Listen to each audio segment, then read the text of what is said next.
Okay, so in the last video, we talked about how you get to Zandalar, how you get to Kultiris, and all the stuff that's kind of happening, right?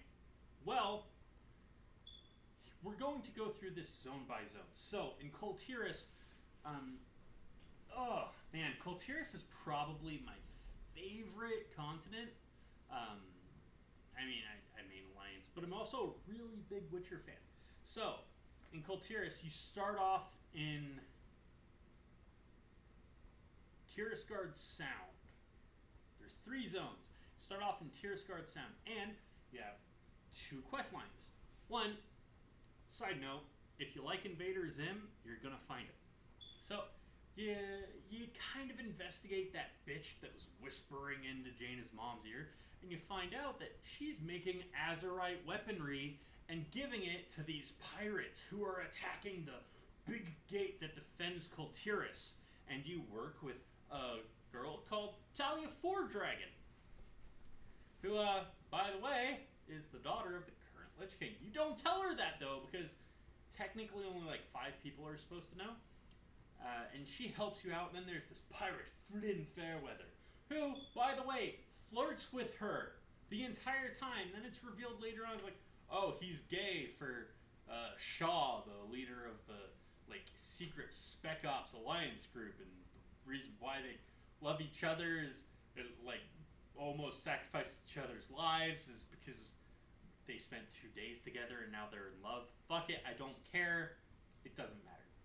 But in Tirigard Sound, you're like, oh, well, she's being an evil bitch. And you also investigate Tol Dagor, which is the island prison that you had to break out of, essentially Alcatraz, and you learn that she's the reason why Jaina's sent off. And then you talk to her mother, and her mother's like, wait a minute, my daughter was sent away? Where was she sent to? And you don't really know anything. There's another zone called Storm Song Valley. It's a little to the north, and whereas Tirigard Sound is mostly water, it's separated by these mountains to Storm Song Valley. Storm Song Valley's mostly plains. You got mountains on the north and mountains on the south, so it's technically a valley. And it's got a few things going on. The first of which is being voices from the deep and the Naga attacking.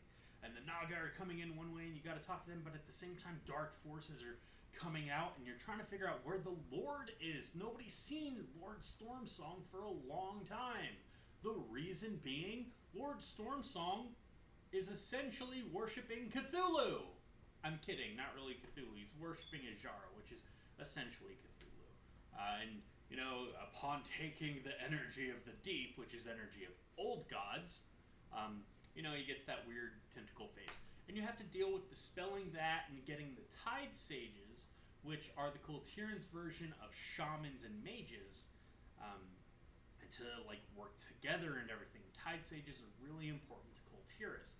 They're essentially the priesthood, more or less. So you help them out, you get everything settled in that northern area, which is really weird because if you look into the origins of it, it sounds like you met Naga and you made a thing because they're like the Tide Mother. The Tide Mother sounds like the Queen of the Naga.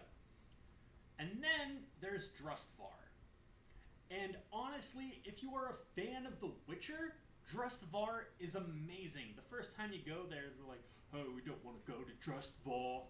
There's so many witches and dark magics and all that stuff. And it's not like dark magic like in the Star Wars Episode 9 where it's like cloning, things only the Sith could do. It's more like, oh, it's witch stuff. It's Drust magic. And you find out why the place is called Drustvar. So the first time that you go in, it's really weird. You see a village, it's frozen in time. You can't figure out why it's frozen. And there's this big, if you watch Blair Witch Project, it's one of those big things with a skull. And you go up the hill and you see this lady. She's not frozen in time. She's like, oh, yes, no, it's a very bad thing. Go down there and you'll be able to find out that there's been witchiness going on. You go down, you come back, she's like, oh, would you like some tea? Oh, would you like some cookies? And then she frees you and turns into a witch, like, ha ha, kill you!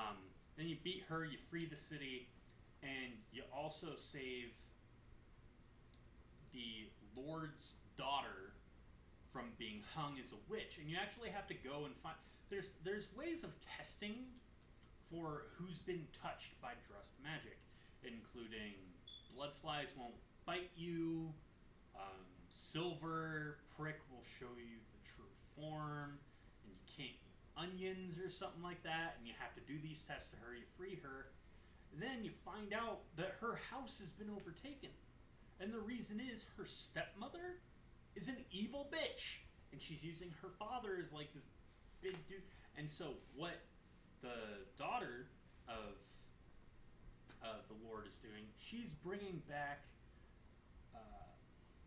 the Inquisitors, like the Order of Silver and Flame or something, the Order of the Ember. Oh, it's the Order of the Embers. Why couldn't I remember that? They're a faction. So you go and you like collect stuff, and you learn that the Drust is there, and their leader Gorok Tool is coming back. Even though, according to records, Gorok Tool was destroyed, but he wasn't really. His physical manifestation was, but not his soul, which is something that Blizzard likes to do in World of Warcraft. And so he's coming back, and he's got these constructs, and you learn the history of Drustvar. Essentially what happened was the people from Kultiris and all that, they came to Drustvar, and there was this group of barbarians, and they fought them back, and a section of that group of barbarians like, no, we want to live in peace. And they were the first, like, Drust druids. So they taught Kultirans how to be druids, which is great, because you can be a human druid, essentially. And so they helped fight back, and Gorok Tool, his people kept falling, so he created,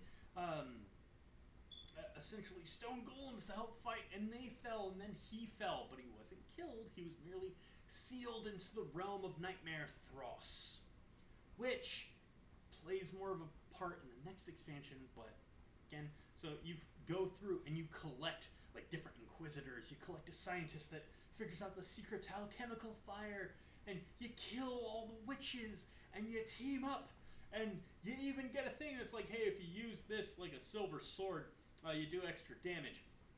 And then you fight Gorok Tool by going into the manor of House Waycrest, where Lady Waycrest and Lord Waycrest are. I completely forgot their name until just now. And you go there, you kill some of the people that they have there. It's really, really, like, just play it. If you like being a Witcher, just play it. So you go through and you fight her and him at the same time, then after you beat them, Gorok Tool's like, I have come to this realm! And then you beat him, and then you're done. Right? And that is all of the zones. Now, there's something else. There is a final story to tie kind of all the zones together. First, you need the Tide Sage from Stormsong Valley. Now, what he does is he helps you find Jaina, because her mother's finally gotten to the point where she's like, they sent my daughter where? We must get there. The only way to get there is by that Tide Sage. And then you have to figure out how to get there, because it lies in a different realm, really. It's kind of controlled by the Drust, so you got to go to Drustvar and get that shit. And, you know, get the stuff from Gorok Tool. So you go into the dungeon, you kill him, and you come out, and you go to that island, and you fight these little manifestations of memories and nightmares, and then you see Jaina Proudmoore, and you chase her, and it's like a little kid, and then you see, like, her mom goes to her, and then her mom sees all of the traumatic memories. Every traumatic memory she's ever gone through, be it letting her father die, who pushed past her, because her mother is under the idea that, you know, Jaina just left her father to die. Has no idea what happened because there were no survivors. But Jaina has become shunned by everyone on Kultiris. There's even a song called The Daughter of the Sea talking about how she's a murderer. And her own mother locked her up. Didn't want to hear what she had to say. Said that you're no daughter of mine and everything. Well, she goes to look for Jaina. She sees everything. She sees how she didn't stand by Arthas, and she's like, I could have stopped him. You hear her thoughts. And then when her dad dies and sees how much of an ass he was, like, stand aside, or no daughter of mine, blah blah blah. So she stood aside.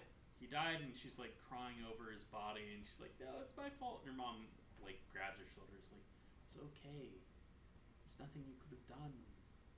And they hug, and then Gorok Tool is back. He's like, "I will kill you and find my way back into your world." And we're like, "Oh no, Gorok Tool's actually really dead." No, he's not. We didn't kill him in this quest line. He runs away. When fucking we're done with him, he's like, "I'll see you again." Like, and we'll be waiting. And they go back, and it turns out that